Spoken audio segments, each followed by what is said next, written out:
Hola a todos y bienvenidos de nuevo. Hoy queríamos estrenar una nueva serie de programas o entrevistas bajo el título Cuenta tu TFG TFM. Es una iniciativa en la que queremos dar voz a estudiantes de terapia ocupacional para que compartan sus investigaciones, sus experiencias y los aprendizajes a través de los trabajos de fin de grado o fin de máster que han realizado durante el último año. Y hoy, para estrenarnos, tenemos una entrevista muy especial, ya que abordaremos un tema poco explorado dentro de la profesión de la terapia ocupacional, la intervención de la terapia ocupacional en el síndrome de Angelman. Para ello, contaremos con Aymara Marrero, una estudiante de terapia ocupacional que realizó su trabajo de fin de grado con una revisión bibliográfica en la intervención de terapia ocupacional en esta patología, en el síndrome de Angelman. A lo largo de esta entrevista, Ainara nos contará qué es el síndrome de Angelman y cuáles son los desafíos a los que se enfrentan las personas que lo viven, el papel que puede desempeñar o qué función tiene el terapeuta ocupacional dentro de la intervención en esta patología y los hallazgos más destacados de su trabajo de fin de grado. Antes de comenzar, quiero agradecerle a Aymara por estar aquí y por aportar este enfoque tan valioso. Estoy seguro de que esta conversación será de gran ayuda para entender mucho más el síndrome de Angelman y su intervención desde Pues, terapia ocupacional. Aimara, cuéntanos un poco tu experiencia desde la terapia ocupacional, tu formación, un poquito sobre ti. Bueno, pues yo cuando estaba en segundo de bachillerato, me pilló justo el año de la pandemia, en 2020. Antes de eso, pues claro, tenía que decidir un poco, bueno, un poco no, tenía que decidir qué estudiar para luego la EBAU. Y yo estaba en la rama de ciencias sanitarias, pero no me gustaba ninguna carrera, la verdad, o no me llamaba tanto como porque decía medicina, imposible. La única sí, enfermería, pero tampoco me llenaba. La única que explicarme el orientador, pues un poco la que más me llamó la atención fue pues terapia ocupacional. Y en cuanto me lo explicó, como que ya se me metió entre ceja y ceja y la verdad que fui directa. Además quise estudiarlo en Madrid, porque bueno, yo soy de Toledo y tenía la opción también de Talavera de la Reina, pero me quería ir a Madrid. Me dio la nota, tampoco además piden mucho, por suerte o por desgracia, porque todavía sé que ahora estos años sí que está creciendo más la demanda para terapia, pero en ese momento, bueno. Y nada, y entonces pues empecé la carrera de terapia ocupacional en Madrid, la Complutense. Duró 4 años, terminé el año pasado. Los 3 primeros son teoría pura y dura, que de hecho yo en tercero me planteé incluso salirme de la carrera. Me dio la típica plena crisis porque no se entendía. Si ya de por sí cuesta entender el concepto de terapia ocupacional, estando en la carrera no te aclaran tampoco mucho más. Eso no pasa en todas las facultades. Es verdad que yo creo que Ya, Madrid, imagino de la Complutense, si no me equivoco, sí, la Complutense debería echar un ojo a eso aparte en el programa académico porque lo dicen varios alumnos. sí, sí, sí, o sea, estamos todos de acuerdo, todos nos dicen, o sea, yo no he conocido a nadie que no dijera, ¿por qué no me avisó nadie de esto? Y me fuera a Juan Carlos, por ejemplo, ¿no? Pero bueno, que luego sí que cada universidad pues tiene sus cosas, pero ya te digo, como estaba ya en tercero, pues pensé, a ver, no me voy a salir ahora que solo me queda un año, y encima del año de prácticas, porque eso hasta cuarto no tienes, y es verdad que, bueno, es todo el año, entonces está muy bien. Y ya este último año en cuarto ha sido un giro de 180 grados, o sea, me volvió loca la terapia, ya nada más empezar en una asociación de Parkinson.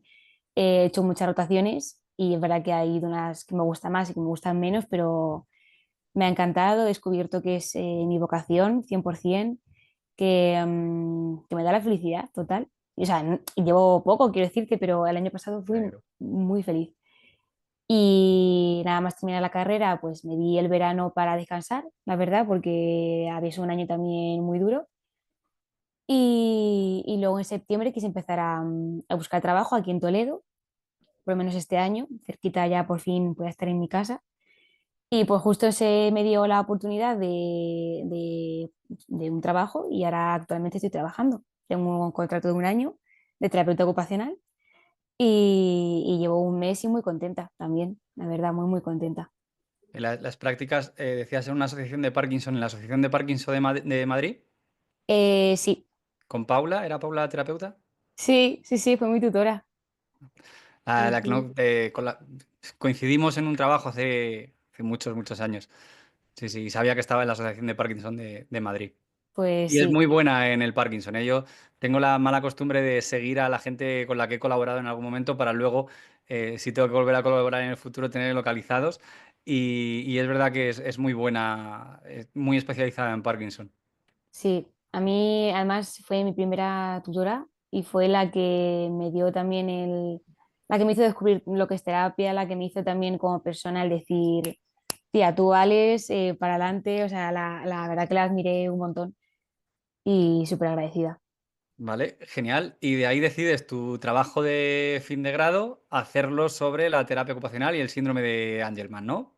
Sí, ¿Qué te motiva a llegar al síndrome de Angelman? Por qué el trabajo de fin de grado sobre el síndrome de Angelman? Pues es muy curioso porque, o sea, yo ya se me quedó la idea desde tercero de carrera. En tercero dimos una asignatura que era discapacidad intelectual, tal cual, ¿no? Pues estudiarla, todo eso. Y me acuerdo que en uno de los temas había como un listado de los tipos de síndromes y el último de todos era el síndrome de Angelman y era el único que no conocía. Y era muy curioso porque ponían como pues de manifestaciones clínicas más características pues su comportamiento de estar todo el rato con una mueca de sonrisa, todo el rato riendo, súper, bueno, no súper, pero muy hiperactivos. Y me llamó muchísimo la atención, porque además yo siempre, desde pequeña, he tenido como mucho interés en la discapacidad intelectual. Independientemente de estudiarlo o no, siempre me ha parecido como, no sé, un campo muy interesante, ¿no? Y se me quedó ahí ya en tercero de, ay, pues a lo mejor el año que viene, pero fue un pensamiento muy a la ligera. Y ya en cuarto, cuando ya nos empiezan a, pues, a proponer, a explicar todo el tema del TFG, es que no se me ocurrió una idea que me apeteciera más, sobre todo un tema que dices, a ver, tiene que ser un tema que vas a estar todo el año trabajándole y que tiene que interesarte por lo menos, porque si no va a ser un infierno. Entonces, es que era lo que más me interesaba, me apetecía mucho investigar sobre este síndrome, luego con lo que fuera descubriendo, pues darlo a conocer y me dieron también el visto bueno, o sea que fui para adelante con ello. Genial. Para los que no sepan muy bien en qué consiste el síndrome de Angelman, ¿nos puedes hacer un resumen? Sí, porque es que yo no conozco a persona que se lo nombre y no y sepa lo que es, la verdad. Entonces, también lo entiendo y está para eso el trabajo.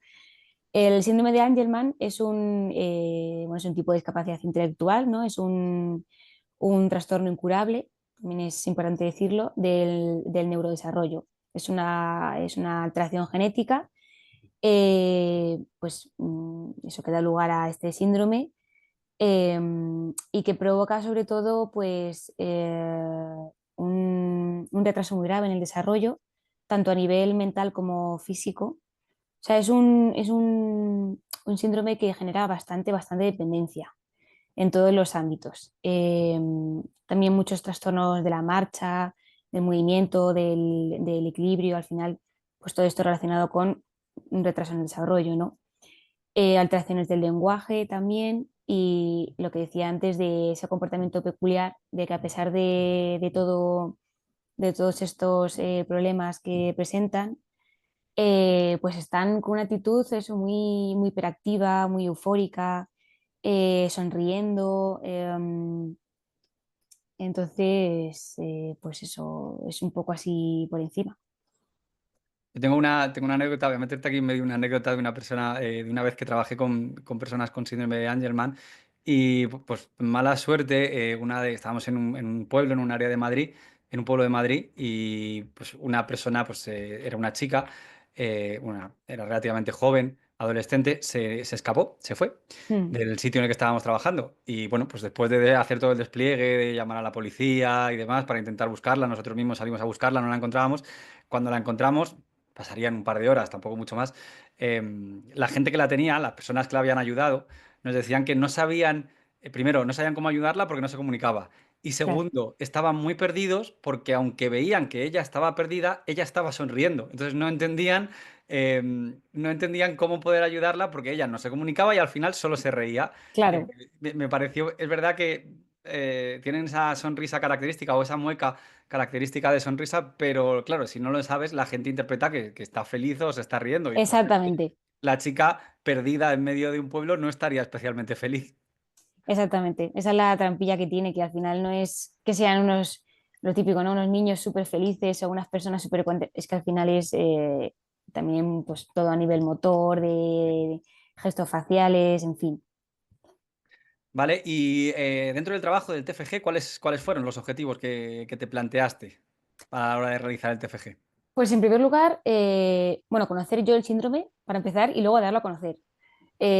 Porque eso me sorprendió mucho vamos, me sorprendió, me llamó mucho la atención cómo pues conocemos muchos síndromes, pues síndrome de Down, ¿no? Por ejemplo, síndrome de X frágil, hay muchos muy conocidos y otros totalmente desconocidos que por desgracia siguen necesitando muchísima atención, muchísima investigación y este es uno de ellos. Entonces, sobre todo a darlo a conocer y con la cosa de yo pues investigar, sacar información, pues a su vez demostrar esto mismo, ¿no? Que hay muy poca información, que se desconoce mucho, que los tratamientos son muy superficiales. Intentar conseguir pues un poquito, ¿no? Si se puede, con mi granito de arena, aumentar su investigación o su conocimiento.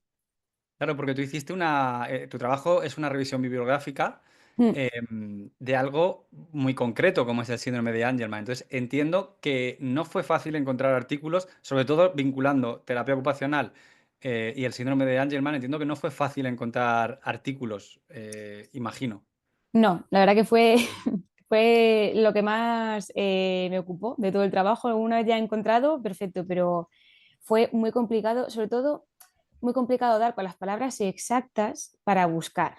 Eso sí, porque lo que me decías, ¿no?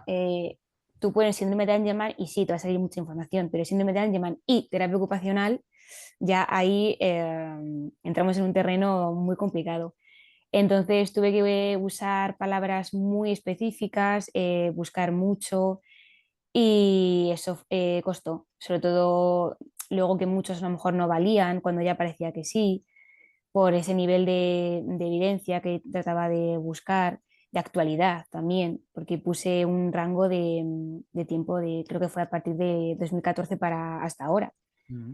Entonces sí, fue bastante complicado. Luego ya te digo, una vez ya encontrados y seleccionados, la información era casi toda la misma, pero hasta que se encuentran fue tremendo, la verdad. Luego, una vez encontrados, entiendo que otro de los problemas que tuviste es que había que darle valor a esos artículos. Y según me he estado leyendo en tu trabajo, utilizaste el programa CASP. Sí, ¿Cómo te ayudó? ¿Nos puedes contar un poco? Porque hay mucha gente que o hace mucho tiempo que hizo el trabajo de fin de grado y no ha utilizado ciertos programas que ahora están más útiles o son más útiles, están más al alcance, o que directamente ha pasado de la parte de investigación y ha utilizado otro tipo de metodologías, porque dentro de la terapia ocupacional hay gente que todavía lo ve un poco alejado, esto de la investigación y de la terapia mm. basada en la evidencia. Entonces, cuéntanos un poco en qué consiste este programa y para qué sirve. Pues este programa yo no lo conocía, la verdad, no lo había escuchado nunca y fue una recomendación de mi tutora, que realmente no es algo fundamental o obligatorio para el TFG, ¿no? Pero ella sí que, ella también fue, vamos, es terapeuta ocupacional y ya no solo por el trabajo, sino por mí misma me dijo, mira, yo te recomiendo usar esto. Y al final es un programa que tiene como objetivo hacer una lectura crítica de la información pues, que analiza, ¿no? Pero sobre todo centrada en literatura científica. O sea, que al final solo se pueden utilizar artículos, pues eso, de la rama sanitaria.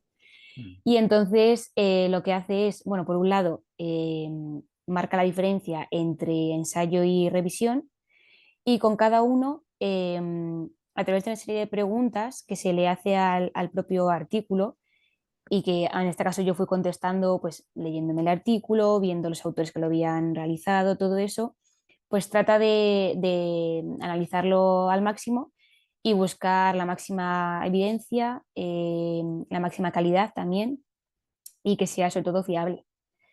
Entonces, pues eso, según fuera ensayo, pues hacía unas preguntas determinadas, ¿no? Sobre todo, pues cuántos participantes había en el ensayo, si se comparó entre ellos, luego en el caso de las revisiones, pues se pregunta o se investiga sobre los autores, si realmente buscaron en las páginas específicas. Al final, analiza al detalle, es un programa que analiza al detalle para encontrar la máxima calidad de los estudios. Genial, vale. Vamos ahora a la parte más práctica, o digamos más clínica, ¿no? Aunque sea una Mm, revisión bibliográfica, eso no quiere decir que no haya clínica, sobre todo porque las revisiones bibliográficas buscan el poner al alcance de todos esa práctica que sin una revisión bibliográfica quedaría muy difuminada entre un montón de artículos que a lo mejor no todo el mundo puede leer. claro. Entonces, hablando de terapia ocupacional, ¿en qué consistiría una intervención en terapia ocupacional para intervenir en personas con síndrome de Angelman? Mm. Pues mira, fundamentalmente lo que yo saqué en claro fue que es imposible, o sea, imposible, es muy inviable como terapeuta estar solo. Quiero decir, se necesita trabajar con un equipo, 100%. Eh, Al final se necesita el apoyo y la ayuda de muchas otras disciplinas y sobre todo a destacar fisio y logopedia por el tema de los trastornos del movimiento y la alteración del lenguaje y trabajar con ellos en un conjunto, porque si no va a ser muy complicado y además tener en cuenta que el nivel de dependencia es muy grande. Entonces, sí, evidentemente se pueden conseguir objetivos y se puede intervenir, pero siempre sabiendo muy bien las limitaciones. Y entonces ya luego de terapia ocupacional, sobre todo se pone el foco en la autonomía más que en la independencia, porque al final la toma de decisiones, bueno, siempre va a estar tutorizado a la persona con síndrome de Angelman, pero en cuanto a la autonomía, muy enfocado en el área de autocuidado, sobre todo de aseo personal y de la incontinencia. Es lo que más se suele trabajar, además desde pequeño, porque no suelen tener cada vez más, gracias a Dios, pero no suelen tener una esperanza de vida muy larga. Entonces es importante desde pequeños incidir mucho en esos aspectos, también en el campo escolar, pero bueno, sobre todo eso, el autocuidado y el Ujú. conseguir la máxima independencia, o sea, autonomía, perdón, dentro de los límites. Genial. Entiendo que la importancia del equipo multidisciplinar, como tú comentabas, es en todas las intervenciones siempre es básico. Y es verdad que me ha llamado mucho la atención en la revisión bibliográfica que había varios estudios, varios papers y varios artículos que mencionaban los beneficios de hidroterapia, musicoterapia y terapia con animales. Que es verdad que yo soy un gran defensor de la terapia basada en la evidencia y de que la terapia ocupacional no es ninguna de estas tres cosas, ni terapia con animales, ni musicoterapia, ni hidroterapia, pero que estas tres herramientas, pues un terapeuta que esté bien formado y con la evidencia suficiente, y para eso están las revisiones bibliográficas que la dan, con la evidencia suficiente puede hacer estas actividades, insisto, bien formado. Sí, Porque al final todo el mundo se piensa que la musicoterapia es tocar cuatro cosas y ya está, o que la hidroterapia es meter a la persona en una piscina y punto. No, no, estas son herramientas que un terapeuta ocupacional puede utilizar, pero primero se tiene que formar en ellas. Pero sí es verdad que en esta revisión bibliográfica ensalzas los beneficios de la hidroterapia, de la musicoterapia y de la terapia con animales. Tienen en común que son terapias que casi siempre son muy, muy útiles para personas que tienen un perfil muy similar a las personas que sufren síndrome o que tienen síndrome de Angelman. mm, Una desconexión con el entorno grande, una dificultad a la hora de expresar ciertas emociones, a la hora de respetar ciertos límites, más el problema psicomotriz también. Entonces, tanto la musicoterapia como la hidroterapia, como la terapia con animales, son las herramientas perfectas para este tipo de intervenciones. Dentro de lo que has podido leer, ¿qué beneficios sacas o has podido ver que tienen estas terapias, estas intervenciones? pues sobre todo, como decía antes, estas personas pues cada vez más llegan a más años de vida, ¿no? pero sobre todo al final con lo que se trabaja son con niños. Entonces, eso, la característica principal es esa, ¿no? Al final un niño, con qué le ganas? Pues con animales, con música, con pues todo eso, ¿no? Y entonces utilizando esa herramienta, también a través del juego, todo, al final esas tres terapias lo que tienen como común y por qué se utiliza es porque se consiguen una adherencia al tratamiento muy grande si se utiliza esto. No es lo mismo, pues, lo que decimos siempre terapia, ¿no? Obligar a alguien o utilizar algo con una persona que no le gusta a cuando ya sabemos sus intereses y las cosas que le van a llamar la atención y atraer, va a ser mucho más fácil trabajar y hacer terapia con esa persona. Entonces, estas tres cosas son fundamentales para eso, para atraer y adherir al tratamiento a la persona con síndrome de Angelman. Luego musicoterapia, por ejemplo, todo también estimula mucho a nivel de funciones cognitivas. Eh, Sobre todo en la etapa de desarrollo puede venir muy bien.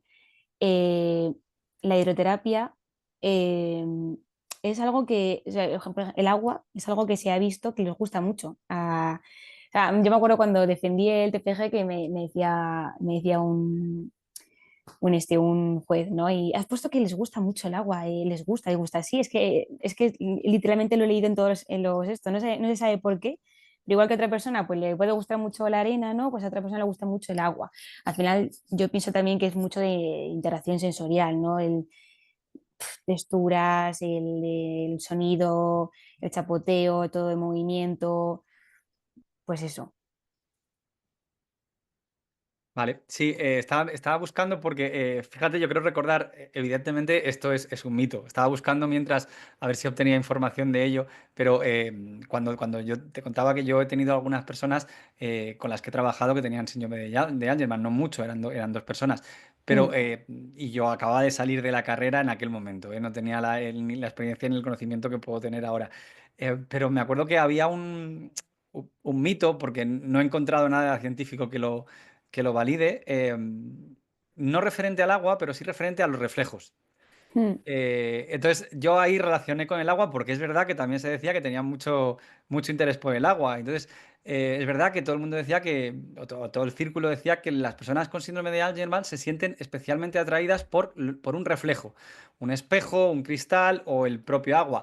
Y luego al agua le añades que encima se mueve, que cuando das golpes salpica, pues le generaba un especial atractivo.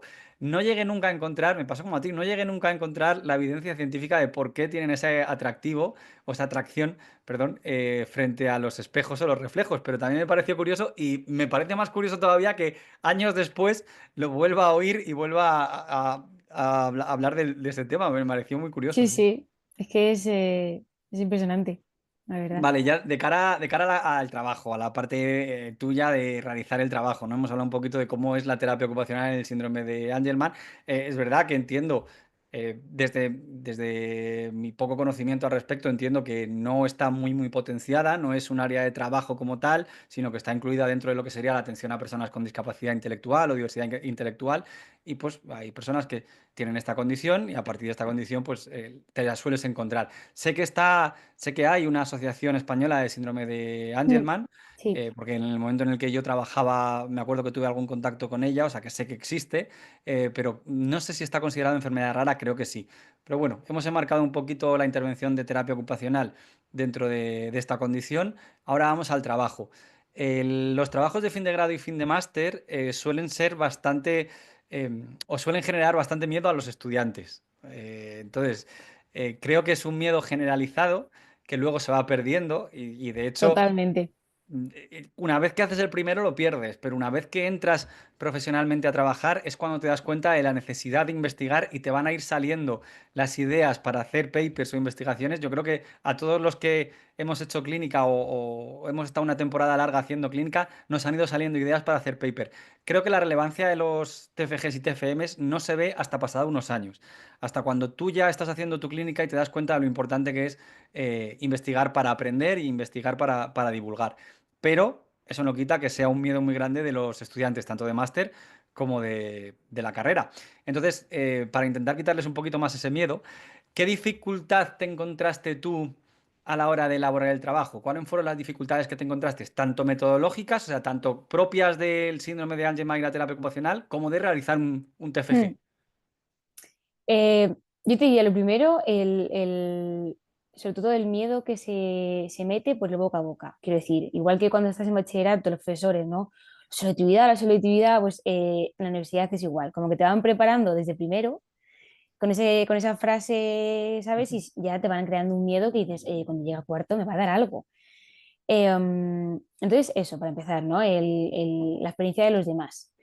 Luego, yo no sé otras personas, pero yo por mi parte, desde la universidad, no sentí que nos dieran suficiente información sobre cómo hacer un trabajo de este calibre. Ya no te digo un TFG, sino un trabajo en el que tengas que investigar, meterte pues a páginas de investigación.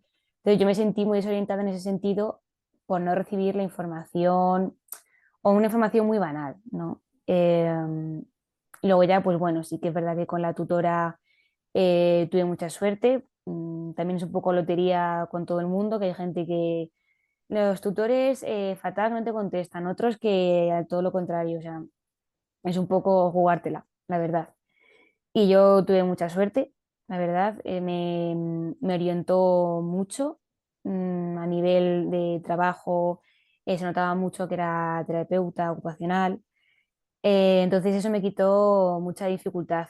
Pero antes de empezar, sobre todo eso, ¿no? El desconocimiento de decir, es que no sé qué estoy haciendo, en plan, qué es lo que tengo que hacer, pero bueno. Luego sí que eso, con la tutora y cuando vas encontrando, cuando tienes muy claro las ideas, lo que quieres descartar, lo que no. También eso al principio es una gran dificultad el decir, vale, hay tanto a veces que no sabes dónde poner el stop. A nivel metodológico y estructura del trabajo es un poco eso, ¿no? Nunca has hecho uno así, a no ser que hayas hecho un máster o un esto, ¿no? Ahí no me sabe ver la palabra ahora. Un grado, una Un grado formación de anterior. profesional, sí. Es muy desconocido al principio, pero luego ves que, pues es que tienes un año para hacerlo. No es tanto, o sea, no sé, es tanto miedo el que te meten que luego la realidad de verdad no es así para nada. Y yo soy una persona súper nerviosa, súper ansiosa, tengo que hacerlo todo 3 meses antes porque si no, no me va a dar tiempo, voy a suspender. Y con esto me pude relajar mucho. O sea, que si yo pude relajarme, ya te digo que los demás, vamos, porque si dedicas un poco de tiempo cada día y mucha paciencia también a la hora de encontrar, o sea, de buscar. Yo como consejo diría eso, centrarte en un tema muy, muy, muy específico, también arriesgarse, que luego lo valoran mucho al defender el TFG, ¿no? No es lo mismo un tema que hayan escuchado 5 veces antes a uno desconocido, lo va a facilitar mucho más para encontrar información, para prepararte tú, porque al final es tu trabajo, tú lo defiendes, tú eres el que más sabe de esto. Entonces tienes que entenderlo, tenerlo todo muy claro. Y luego a nivel de terapia, pues eso, el encontrar literalmente 4 cosas contadas. Es una realidad. Que sí que son 4 cosas que están en común en todos los trabajos y que si tú estudias terapia o si tienes un poco de conocimiento dices, vale, tiene todo el sentido hacer esto, ¿no? Pero claro, la poca evidencia es complicado. Bueno, yo voy a reforzar dos cositas que has dicho que me han parecido importantísimas. Primero, centrarse. Yo soy tutor de TFGs, o sea, de TFMs, perdón, de trabajo de fin de máster, de un máster de salud mental en la Universidad de Castilla-La Mancha, del máster de terapia ocupacional en salud mental.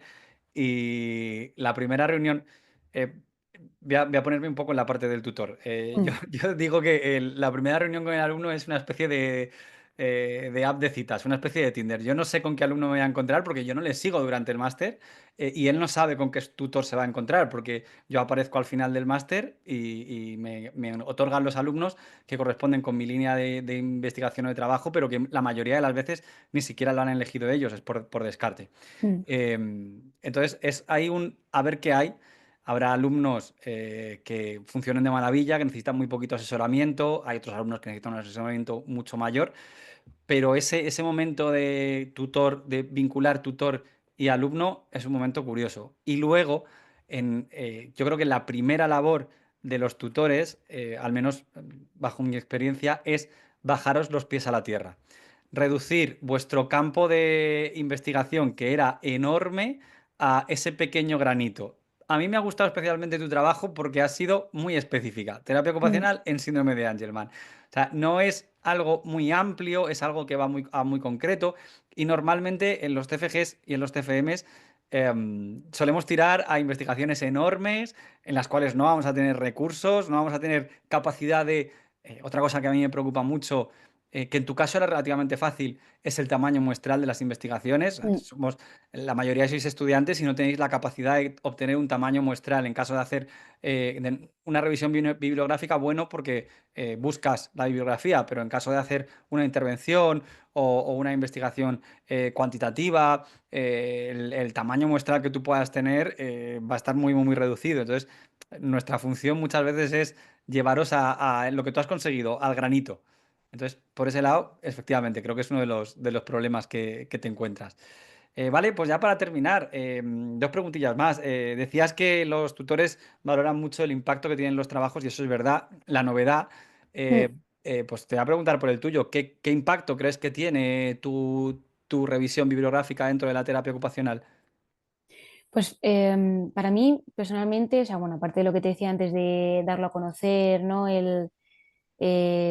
Pues darse cuenta de la poca investigación, lo abandonados que pueden encontrarse a veces estas personas y sus familias, porque al final la persona a lo mejor no se da cuenta, pero la familia al sentir tan poco apoyo, tan de primeras, tanto desconocimiento, sentirse perdidos, pues si este trabajo, aunque sea un poquito, pues puede ayudar a eso, ¿no? Pues yo encantada.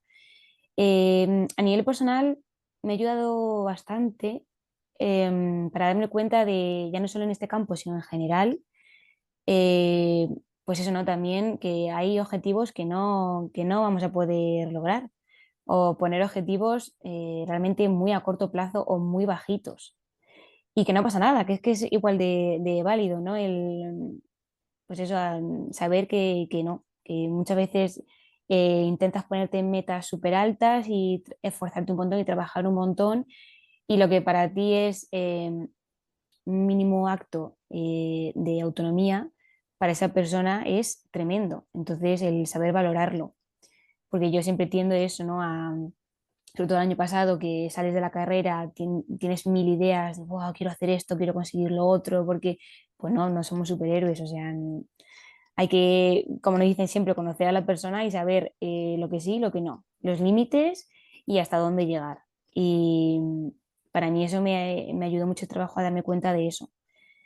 Y espero también que si a alguna persona le ayuda, pues igual, ¿no? Es verdad que si hubiera sido sobre otro síndrome o sobre otro campo, pues esto sería diferente. Pero mi capacidad intelectual y en este síndrome esto es, vamos, crucial. Vale, genial. Pues yo estoy de acuerdo. Es verdad que es muy difícil, sobre todo en síndromes tan concretos y sobre todo las familias lo agradecen mucho porque son situaciones o condiciones muy poco estudiadas. Entonces, el impacto que pueda tener un estudio no es tanto eh, haber hecho una revisión bibliográfica y ya o haber diseñado una intervención y ya. em, Eso en una patología como el Alzheimer, que hay 1000 estudios y 1000 investigaciones, siempre es relevante. Pero Exacto. para una condición en la cual hay muy poquitos estudios, hay muy poquitas investigaciones, las intervenciones están contadas, eh, adquiere esa relevancia, que es lo que se suele pedir a los TFGs, ¿vale? Mm, Pues nada más, exactamente. muchas gracias por contarnos tu trabajo, por compartir tu trabajo y tu experiencia así rápida con nosotros. Es muy enriquecedor tener a estudiantes con esta predisposición a la investigación y a buscar información y sobre todo a interesarse por patologías o por situaciones o por condiciones que no son tan frecuentes como como otras. Y oye, pues esto es verdad que marca un poquito la diferencia en la terapia ocupacional. Así que muchísimas gracias por participar. Joder, pues muchas gracias a vosotros por darme la oportunidad, por poder expresarme, compartir pues mi trabajo, que su esfuerzo me llevó, desde luego. Y lo que te decía, si esto puede ayudar, aunque sea un mínimo, a alguien, ya sea a conocer el síndrome, pues a empezar a investigar por su cuenta para conocerlo aún más, pues a las familias que puedan servir de apoyo en algún momento, que siempre te lo agradecen, ¿no? El decir, "Jo, qué gusto da hablar con alguien que lo entiende, aunque no lo entiendas, pero se sienten entendidos y para mí, vamos, pues igual súper agradecida de que me deis esta oportunidad y, y poco más, la verdad, que si se puede mejorar un poco la calidad de vida, como se dice en terapia, ¿no? De alguien, pues que ojalá sea con esto un poquito. Así que nada, Pues nada, muchísimas gracias por participar, de verdad. a vosotros.